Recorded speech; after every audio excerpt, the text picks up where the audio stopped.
Well, gentlemen, I'm here with Brian with a B, Yes, you told sir. me, That's it. and Riley with an R. Look at With that. an See R. what I did there? We're sitting here at the Skills USA Construction Ready Expo, and you guys were just up here interviewing some of my team at Blackline with your students. Yes. What is it that you do? So I teach audio and video technologies and film. And so we had a couple students who were competing in the video production competition, and they're just going around looking for people to interview about the importance of audio and video and how that can get students prepared for a career in that industry. Yeah. So that's how we found you, and now... Well, we kind of are perched we up are. here. Were we hard to find? No, well, we were looking for cameras. Yeah. People Yeah. with cameras. Yeah. And then we're like, all the people in this room who have cameras are on top of that big truck. How do we get on top of that big truck with them? Well, And then 20 minutes later, here we are doing a podcast. That's awesome. That's awesome. Well, we're very honored that Strack would allow us to sit up here and do an episode of The Line. So this episode of The Line is sponsored by Strack. And Brian, now you're from a little bit different. This is really interesting to me. Yeah. You both are from the same school, but what do you do, Brian? All right, so I can break down. Our school has a CTAE, 7 pathways, right? There's 7 different classes. We have culinary arts, we have business, we have AV tech, we have sports medicine, automotive, and construction. I do construction. Okay. So I'm doing heavy equipment operation, which is my guys are competing here on the heavy equipment with also the simulators. Okay. But I also teach welding, plumbing, electrical, and I do some CAD, building information modeling stuff. I'm teaching the high schoolers. So we're just trying to get this next gen prepped for whatever's going to, knock down their door, and hopefully they'll beat down some doors, getting into some good positions anyways. So I find this really interesting. You both ended up here on the top of the trailer here with us, the top of the truck. And talk to me a little bit about what is it like for you to, like, you come from opposite ends of the spectrum, but Blackline, we film almost exclusively in the trades and construction industry. How does that mash up? How does that come together for you guys and what you see happening in the film world versus the heavy civil? Does that make sense? Yes. So one thing that's interesting for me teaching AV Tech in a school where there's so many trade pathways is that every single class, whether it's heavy equipment, sports medicine, whatever it is, automotive, they're always looking for ways to highlight their programs, and so that the sponsors or so that the community or so that they can get students interested. And so I'm able to, through my program, highlight their programs in videos or just other kinds of media that we can put out there. And so it's working together within multiple programs to sort of get everybody's face out Right. there. And it's about exposure. Come on. You know what I'm saying? Like, if the kids don't know the stuff's offered, and that's it. And we're in a rural school. We have 650 kids in our high school. And any rural school, I was talking to a friend earlier saying, man, these kids are terrified to get, they look, grown men, they're saying the right language, act like grown women, they're saying the right language, but they're kids, man. Yeah. They don't know what's out there. So, like, anytime we can get them exposure in any way possible, man, we push them. Like, we bring them out here to Atlanta. We got 21 kids or something like that coming out, 21 kids coming out here, and most of them have never been this far deep into Atlanta, you know what I'm saying? Right. So when we can get them in front of this stuff and just to see, what's out there, whether it be automotive or whether it be journalism, and they don't know what they want to do, and they don't know what they don't know. Yeah. So, Yeah. but I don't think that kids are actually special in that regard. Right. Boy, don't break out that clip and use that in a bad way. But because this is the thing in starting Blackline, I've been married for 20 years now, and until we started filming what we do on the job and promoting the trades and the businesses that we work with, my wife really didn't know what I did. okay. I worked on mainly big commercial industrial projects, and so you don't get to invite your kids Right. or your family there like Right. when I was young. And so I remember she started seeing things on the media side, and she's like, oh, is that what it's like? Yeah. And then the interesting thing was, my son, who's actually standing in the background there, he had zero interest in the trades. Yeah. And we started promoting the things that are going on. And sadly for me, I'm an electrician by trade, but he did not find that to be the most exciting. Yeah, sure. And to be real, there's not a lot of electrical companies out there that are really investing in that promotion. Right. So once we did that, my son came to me and my wife, and they were like, my son's like, I want to learn a trade. And it comes back to what you're saying of, well, if we don't lift the view, then people don't even know. And that's the cool part that I see about how, media, journalism, all of that, Yeah. you're talking about communication and actually talking about what we do. Yeah. And doing it. The other thing that I would say is we need to do it in a way that honors the men and women that do the work.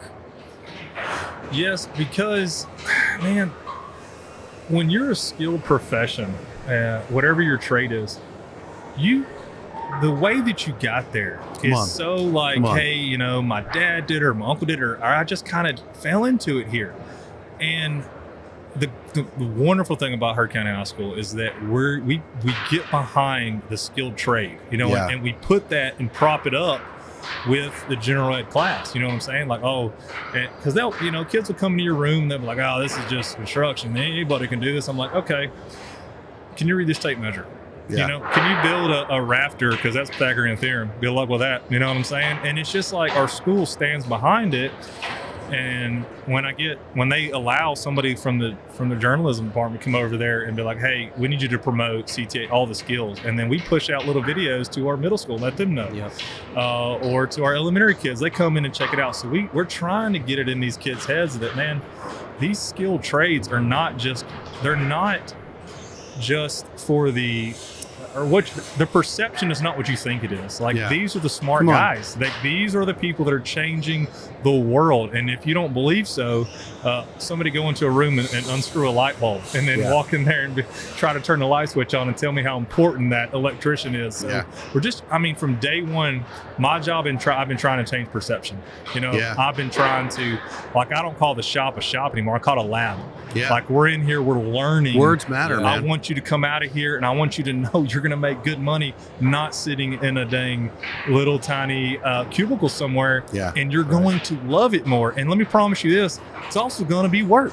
Yeah. Like, I'm not trying to say that you're not going to work. I'm trying to say that let's get your personality matching the trade that you could be doing. And I promise you, you're going to be happier. I promise you, you're going to be happier.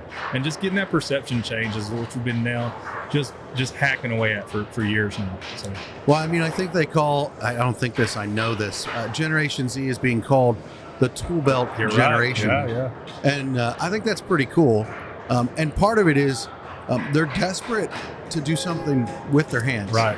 They're desperate to do that. And being a tradesman, I long for sometimes when I'm sitting in my office behind my desk to be out in the field. Right, absolutely. I long for that. I long for, we talk about creatives, and I say this all the time. I sound like a broken record, but I think we're all creatives. Whether you're the plumber, the electrician, whether you're the welder, whether you're the photographer, you're a graphics person, you're in journaling, communication, whatever it is. And it's about bringing all that together. And I think we're made to be that way. Yeah. I think we're designed for that. Yeah. So. Yeah, I think it's cool. Like, anytime I have a classroom setting and then I have a lab, just like Mr. Long does. And anytime we're in the classroom, the students are like, okay, this is good. When can we go in the lab? When can we go in the lab? And so that kind of speaks to what you're talking about with and especially Gen Z's desire to get hands-on and to create. And I think our school does a really good job of placing the value in those types of careers. They call it the 3 E's: enrollment, enlistment, and employment. So Our high school is not just focused on getting kids to go to college and get a degree, but through programs like ours, it's actually getting kids who say, hey, maybe college or university is not for me. I want to go straight into the workforce. Yeah. And so they're doing something straight out of high school, and they're making money, and they are fulfilling their purpose in life and what they want to do. What would you guys, either one of you, what would you say to parents who are out there, and even let's just talk about culture and society? I The feel S word. yeah, I feel like there is this less than mentality, and it's not. It's an either or mentality. Yeah. Maybe you want to be in a trade. Like, people tend to think that I'm against college. I'm not. But I don't think it's a default. No, what I talk to parents about, and I have 3 boys they're young now. They're also in elementary school, but I have friends that have kids that are going into college now, and I'll tell them this: it's your kid. You push them. Yeah. I don't care where it is. I don't care if you tell them to go to college for college's sake. I don't know. You know your kid, right?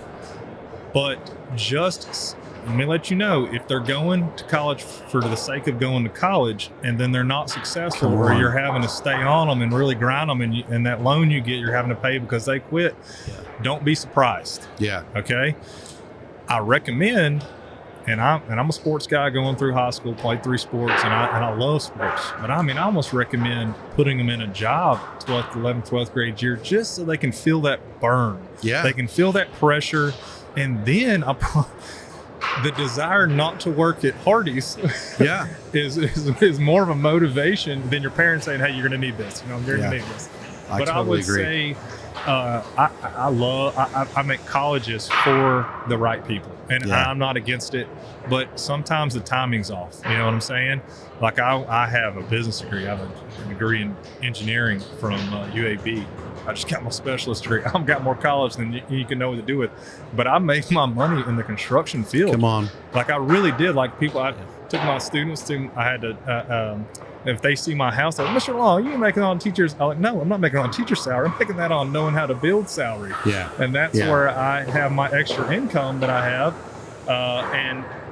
But at the end of the day, if you want to be an engineer, or if you want to just own a house, you're gonna, if you know how to do a few things with your hand, you're gonna either make a lot of money somewhere, or you're gonna save money you doing it yourself. Yeah. You know what I'm saying? Yeah. With these, and the crazy thing is, these are basic skills. Yeah. Like, these are basic skills. Here to use these tools. Here's how to change this light fixture. Your light switch went out. Save $150 for him coming out looking at it, and you can That's just cute that change you it think yourself. it's only $150. Yeah, exactly. Right? No, I'm saying just to answer the phone. Oh, You know there what we I'm go. saying? Okay. Yeah. And that's the same conversation I have with my kids. Like, I don't care what you want to do, but I promise you, knowledge breeds knowledge. The Come on. more you know, the more you know. Well, I don't need to be in here in construction. I just need to do this pathway. All right, that's fine. You don't need to be here. Fantastic. But just listen to me. Do some work along the way, and let's just see. And this is what happens. They're like, hey, I really love welding. Yeah. I never thought I would ever do this. Like, I'm going to start West Georgia Tech and do welding program next semester. They'll come to me like, really? I thought you said you hated this. You know what I'm saying? You're a kid. You don't know what you don't know. Yeah. So anytime exposure, like the stuff that you're doing, is trying to get it out there and let people know, like, hey, your kids may love this, and there's an opportunity to make a lot of money at it. Put them in front of it somewhere at some level. Yeah. But the argument's still like, well, it's work. And I'm like, I promise you, you're not going to find the job. What is the saying? If you find the job, a job you love, you never work a day in your life. That is a lie. Come on. Please stop I hate lying. You know what I'm saying? Yes. If you're playing video games every day for 8 hours a day, but you have to do it and have to show Totally up changes and it. have to do, like the streamers, Yeah. like, dude, they're working behind the scenes. They're putting content. They're editing. They're making sure they're getting whatever sponsor. They're paying the bills, man. They're working, right? Yeah. And you're going to have to go to work, whatever it is. So don't get that idea of me working and going to Greenpeace one day. Yeah. I'm going to be happy there. I mean, let me start you now. Let me help you realize that work is a part of the human nature, but finding fulfillment in what you do, that right there is a key. But what is absolutely. that? What is that? And I'll push you and put them in it, Yeah. And I promise you, it's most likely for guys and lots of girls, it's most likely going to be working with your hands at some level. That's just how it is. It is. It truly is. And I think that's one of the things. I mean, I love that you, instead of me, are the one that called out that statement and how not true it is. Yeah. I mean, listen, there is something to, doing jobs. You might like this more than the other thing. And we're all wired differently. But finding the thing that you can operate in your strengths is good. But there are days that even the best job, you don't want to do it. Oh, yeah. And the only thing that is going to provide success for you, and this doesn't matter if you're 18, 19, 32, or 42, the only thing that provides success is the willingness to do hard work. And when you are faced with something hard, that you face it and you do it. Yeah. That's what it is. And I mean, I had to learn a lot in becoming into a marketing and strategy company for brands, because I knew nothing about, we would just pay for a video. We would just pay for it and be like a 3-minute video. And I'd be like, why does it cost so much? This is ridiculous. Yeah. And then I see these guys editing for like 15 hours. Oh, yeah. And you want to talk about the work? Some of the sexiest videos that we create and some of the greatest pictures, actually pictures don't take that much. No, I'm just kidding. I'm just kidding. But like editing a video, putting the music to it, all that work, you want to talk about the grind? Yeah. You want to talk about work that you don't want to do? But then in the end, the most beautiful video has taken some of the most work where you probably wanted to quit. I mean, have you experienced that? Yeah, I mean, people don't realize that editing takes forever. Yeah. Like when you don't It just does. go and record and then you have a completed video. Like you are sitting in front of a computer in a dark room Yes. editing for hours and hours. And there's like a nail being driven in the side of your head at the same time. And then you'll be done and the client will come back and say, hey, can we like change up this entire thing? And so you go back and you edit and they don't realize like how much work that is? much work that actually is. You mean like when the guys thought we were doing a 2-person podcast and like, no, 3, go. Yeah. Yeah. Yeah. So They're all yeah. cursing my name over there. So you actually I feel like you're not really fulfilling your purpose as somebody who needs to work if you don't experience a little bit of the difficulty that comes from working. Yeah. And it's okay to have challenges and it's okay to have to overcome things, and it actually Come makes on. you better as a person and it makes you stronger and it develops your character and your mental toughness. I totally agree. And that mental toughness, you touched on this. When I was a kid, I had 3 or 4 paper routes, and I wouldn't want to go do the work in the morning. Paper routes. Come on, you don't Yeah. look that old. Yeah, well, No. You've been using It's you've been what's using that that paper time? route? Weather where I come what does from. that mean? What's a paper route? Oh my gosh. This guy definitely. Wow. that old. There was a point to what I was saying. But in all reality, my mom used to be like, I'd be like, I didn't want to go. Like my paper routes were early in the morning. Yeah. And I was not a morning person. And I can remember she'd be like, push yourself. She would actually, wherever you are, Mama, you can listen to this. She'd be like, Joshua, push yourself. I still hear that today when I get up in the morning. And I don't want to get out of bed. But when you do what you were talking about and you push and you go through that hardship, it's like a muscle that you work. And it actually, you feel better about yourself and life once you're through it. Yeah. And the only real way through it is just that, to go through it. You've heard the story about buffalo versus cows, right? You guys heard that story? I feel like I have. So that's cool. I'll sound really intelligent here. But I stole it from someone else. But they say, and I actually looked this up. It's supposedly true. But when there's a storm coming, cows will turn and run from the storm. Buffalo turn towards the storm and they run through it because they know the storm is coming. So if they turn towards it and they face it, they get through it faster. When the cows literally make it worse because they run from it. And that's what we need to do with work. Sometimes work is really, really hard, but if we face it, we can get through it, we can overcome it. Yeah. So- That's going to be part of your motivation, part of your passion. Absolutely. I mean, day one in the classroom, I make the kids do a personality test. And I say, I don't know, are you introverted, extroverted? Yeah. Do you want to work? I mean, I don't care. Work, please. If you want to work in an office, I'm not telling you not to. I'm just telling you, find something that matches your personality in just a little bit. And if you never even thought about what you're like, I was like, I would love to say everybody's unique and special, but there's books called Human Development that'll basically tell you how you're going to act from the womb to the, your deathbed somewhere when you're 90,000 years old, according to AI. I don't know how we're going to be, but I mean, they can tell you, you're this way when you're Absolutely. and they can tell you, like, we have personalities. We are, which personality do you fit in? You like to yak a lot? Guess what mine comes up for when I do that personality test for one of my trades comes up is be a teacher. And I'm like, oh, good, because this guy won't shut up and he likes to encourage people, and that's what it is. I was like, and cool, it shows you about, 20 different trades you can do. Yeah. And I do this with my kids, not for this point right here. You may not ever be, just the happiest you can ever be doing a job. I get it. You know, like we said, work is work, right?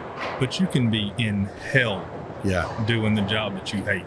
Yeah. And there is no greater, there's probably a greater, but there's few greater hells on earth than doing a job that does not fit you.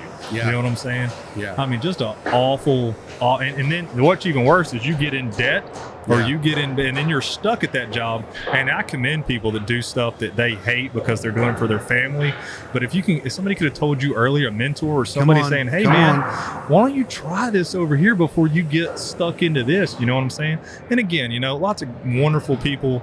I know wonderful people that work jobs that are just tough, and I don't know if they like them or don't like them, but they have families and stuff to take care of for. But again, imagine being able to tell this to your kid, hey, I know the model is this right here, but let's try a different model. You know, that people are not happy in the model we have right now, that this is the route, this is what you need to take. Maybe let's look at these other people and just go talk to them. Hey, you want to be a nurse?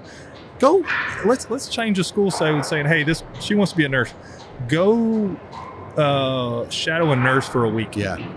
Oh, you don't like changing bedpans? That's what threw you off? Okay, let's not do nursing. Let's go. You know what I'm saying? Spend more time. This is going to be 40 years. Yeah. Spend some time exposing yourself to these trades. We just don't spend enough time there. We're too much of this factory. You know, and what's the fix? I don't know, but at least let's try something else, you know? Yeah. I think you need to go after it. Like, and when I say that, I mean, it's like, you tend to think when you're 18 or 19 years old, well, I need to have my whole life figured out. Yeah. I need to know what I'm going to do. And if someone could go gone back in time and said to me when I was in high school, you know what? Just try stuff. Just try stuff. Yes, absolutely. Because guess what? You can be 28 and be like, you know what? I tried these things. I don't like them. And then you try this and it's worth it. And you're not going to miss it. Yes. How much farther you can go if you find the thing that fits you. Yeah. And I would argue the point, and Riley, I'm curious your input and your thought on this, but I would argue the point that there are hard jobs out there. Yeah. But if you have a hard job, but the team that you work with is amazing, the culture of the people that you work with is amazing. Because listen, hard shit needs to get done. Yeah, absolutely. Yeah. And we live in the we live in the United States of America, the greatest nation ever. Yeah. We do not have it hard. Like we're looking at things, and even in our worst direction and figure that out. Exactly. It's like we do not have it difficult. So we have to push ourselves, and then we need the people that are willing to do the really hard jobs. And I think the way to be able to do those and be successful is to make sure that you're working with a team of people that you like to be around and that you care about. Yeah, well, I mean, you spend so much of your life at work. Yeah. You know, and so it's important to, one, do something that, even if it is hard, you can find enjoyment in it. But also to be around people that you can get enjoyment out of, too, just being around them. So, like, becoming friends with your coworkers or being able to laugh or like have fun, not at the expense of completing the job, but just to enjoy your life, because so much of it is spent at work. I think that one of the keys to know if you're in the right job, even if it is challenging, is can you find the moments, can you find the days where you actually feel like you're doing something that you enjoy. You know, like it's not going to be like that 100% of the time. As a teacher, I'm not enjoying being a teacher 100% of the time. In fact, there's a lot of times when I'm like, what is going on here? This is crazy. Like they just threw the thing across the room and now I have to write a referral and all this stuff. But then there are times like I'll go to lunch duty and I'll talk to Brian and some other of the guys, and we're just sitting there talking, and we're doing our duty. We're watching the students, but we're like having a good time, and we're just having a conversation. Same conversations, and they get deep. Yeah. We could have a podcast of our lunch duty. You should, and people would listen to it. But and then there's also like the small things, and then there's days like today, like. Me and Brian are working right now. Yes. It is a Thursday. Yes. And we get to be here tomorrow too. And we're taking a group of students to Atlanta, watching them compete, watching them be successful. We're sitting up here doing a podcast. We're trying to figure out like where we want to get a steak for dinner. Like it's So there are days If you find when, a place, let me know. That's why he actually came and met up with me, because he was asking me where we're going to eat for I dinner. always have my own motivation somewhere in this. That's what brought him to this table in the first place. But yeah, we're finding the moments in our job to have fun. Absolutely. And if you're looking at yourself and you're like, it's just dull 100% of the time. I hate my life. It's like a hell on earth, like he was saying. And let me further this. So let's say we brought a teacher along who's just, and we get this, unfortunately, if you're listening parents out there, they just hate kids. They get in the job, and they'll verbally be like, I just don't like kids. You want to be like, we don't have any now. I'm just saying Yeah. Yeah. I mean, this does go out publicly, so yeah. You get them, and you're just like, Yeah. they bring you down. And you're just like, man, I know I've got to be there Monday. And when I show up into a classroom, I can't tell my kids, hey, me and my wife were having an argument about something, and my kids are, they're struggling with whatnot, and I'm trying to pay the mortgage, and the dog's barking. I can't bring my problems in there. Yeah. I've got to, thank God I'm a Christian. He's a Christian. I mean, we're spiritually, we try to search for the right encouragement to even give our kids, right? Yeah. But we do that personally. But when I walk into that door on Monday, like, I can't unload on my kids. Yeah. But I can hopefully, lean on one of my coworkers. But when that Absolutely, coworker's just sapping the energy out of you, Yeah. oh my gosh, it makes your whole world. So, I mean, if you work in a place where whatever the dynamics are, if there is an encouraging culture there, Yeah. man, that wall can be to the moon. You're going to get over it. Oh, I agree. I think culture is everything. Gosh, Yeah. Especially. So, Especially when you're working with kids, well, I mean, because they need that. They can all be kids. at I some was point. They need a Say- positive learning environment. Yeah. I would 50-year-old. say I work with some 50-year-old children. So, Yeah. and the reality is just that everybody learns and matures and grows based on what you were talking about earlier, like hardship. It depends on how much you've seen. I heard a guy once say that trauma is trauma. A kid in Lebanon in a war-torn country and a kid being bullied in a middle school, their trauma's the same. Absolutely. Different circumstances, Yeah. but their trauma's the same. Yeah. And that's important for us to recognize at work, like who you're working with. You might be able to handle the trauma that this individual can handle the same way you can, but then that's your opportunity to help them out of it, to help them through Right. it. And so you really got to do that. Well, we're coming to the close here. I want to ask you both a question that I asked. I didn't give you a heads up. I usually do. But when I was in the trades, I learned a lot by hearing about mistakes and having them brought into the light, talking about them, sharing them with people. So one of the big questions that I ask on this podcast, and we call it the line, and you guys have stepped up to the line, and I'm going to ask you both this. What's a mistake that you have made that you're willing to share with our listeners and your kids and people out there? And I want to be really real. The more true and the more honest it is, the more powerful it is, because I'm not the only one. And I can just lead out. I have made mistakes in the way that I have not been that guy to when someone is irritating me or frustrating me. I haven't been the guy that's like aware enough to be like, oh, maybe their trauma is different than mine. Maybe I need to help them out of this. So that's a mistake that I've made, Right. where I Fixer. wasn't self-aware on my own side. Like I would be more frustrated with them than I would be, how can I help them? So that's a mistake for me that I've learned from and I'm trying to rectify. You want to go first? I've got one in the chamber. I've got 20 of them in the chamber. Well, you go. I'll let you go. I'm still thinking. Okay. I You go. got one in the chamber. I love it. I've got about 20 that I could say about you too. So I found your first one. You jerk. So biggest mistake as a teacher, and I don't think this is the only teacher, but it's huge for a teacher. So if there's any teachers listening out there, especially first year teachers, respect is more important than friendship. And I know that sounds crazy, and that's what I'm saying. Maybe only be a relationship between student teacher. Okay, as a new teacher coming in, I wanted to say I was a young hip guy. I don't know, Like me? Yeah, like you are now, right? 40 years ago. Well, you're right, exactly. 400 years ago. And not saying the classroom was crazy, but it was tough on me. Like, it was draining trying to make sure everybody's happy. I mean, in a nutshell, I feel like I'm always trying to make sure everybody's happy, and even other teachers, administrators, make sure everybody. I mean, I was a yes man, and man, and funny thing is, as I was coming in, the guy whose job I was taking, he told me right out of the gate, he's like, "Don't say yes to everything."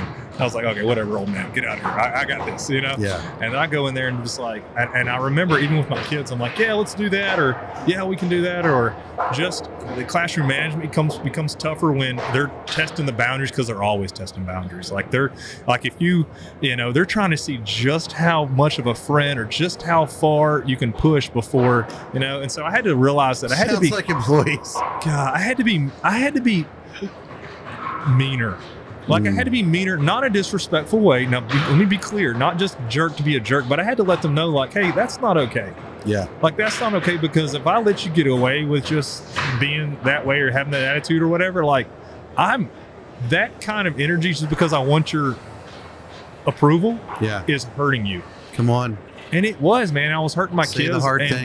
they were. I could tell, like, because when your kids get in front of other teachers and they call you by your first name or something like that, and you're like, yeah, it's disrespectful. Mr. Long, let them do whatever you want in there. You know what I'm saying? And then, but it does shows a certain amount of disrespect when the kids act like that. And then I think it affects them everywhere else. If they're getting into a sport, or if they're going to, worse is going to another teacher coming out of your classroom where you're, you got a circus going on in your room, and then another teacher has to bring them in and put them together, and you're ruining that culture because you're not helping them. So for me, it was learning how to not have to have affirmation from kids, and I guess I didn't have to have it, but at some level, when you're young, you don't know. And I had to learn how to be tough on them. Really, that was it. I had to learn how to be tough. I was a little pansy. I think, and you both said this, you talked about your faith. I think one of the things that, regardless of what you believe, I believe this. It says, it's a biblical thing that says that we shouldn't be seeking the approval of man. Right.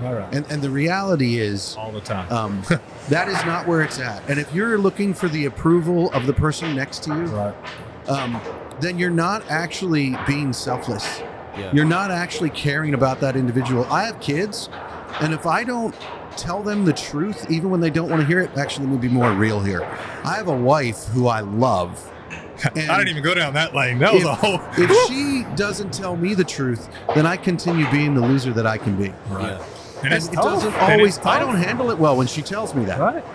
It usually ends up with us having what I'll call a discussion. Yeah. Where I'm unhappy for a little while. Right. But I know she cares about me, and I've learned that those conversations are actually good for me as a person. And let me say this. What I have learned, again, 15 years now I've been teaching, so I feel like I'm past that a good bit. But when you get respect from somebody and then become a friend with them, oh my God, relationships, amazing. Yeah. You know what I'm saying? But if you're just like, it's like you get beyond like, hey, this is really me. This is my boundary. This is really you.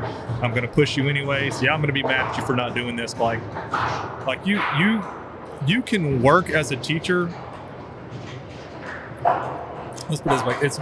It's you can work as a teacher without friendship, but it's hard to be a successful teacher without the respect. Yeah.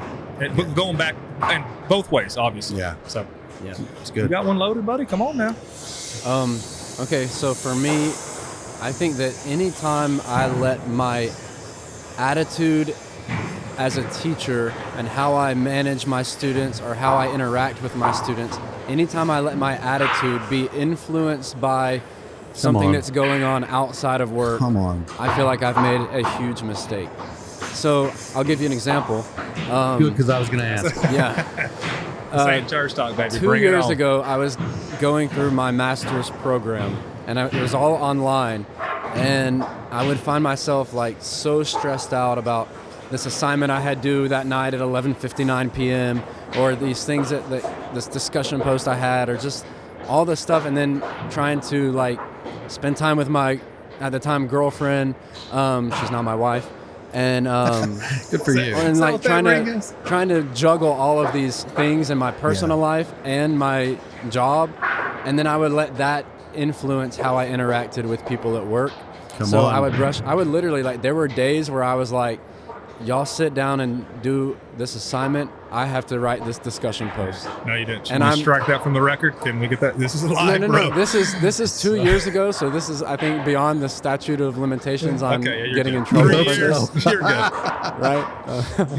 I love Heard County You High meant School. the extra. You meant after hours, right? Yeah. Yeah, when yeah, you had yes. the extra kids Yes, in there during from that- detention. I get it. Yeah. That's good for you. No, but good so- man. No one listens to this podcast. It's fine. But there were Yes, like Your Honor. this was only like 1 or 2 instances, like 1 or 2 days that I did that. But anytime I would let what was going on outside affect my attitude at work. Come on. And that's hard not to do, but I think Yeah. it's very important. I think it's everything because then, especially when you're teaching or training someone, because when you're letting something outside of that moment affect you, you're not in that moment. Yeah. And so you're not present. Yeah, sure. And so you can't affect that. The worst thing that any student ever said to me, and this is how I knew that I had a problem, was, out of the mouths of babes. "Do you hate your job? Are you depressed?" No, Wow. that is. And I'm like, that is a wake up dang. right there. That That's good. No, I don't. That's I good. love my job. Why do you think Don't that? you love when they say, "Are you in a bad mood today, Mr. Long?" No, I'm not. I'm having a great. I'm in a bad mood now. Oh my gosh, gentlemen, thank you so much for stepping up to the line and joining me here on top of the Strack Truck. I so appreciate you coming and bringing this honest and real conversation and helping us here at Black Line to lift the view of the skilled trades. Absolutely. So thank you very much. Thanks appreciate for having it. us.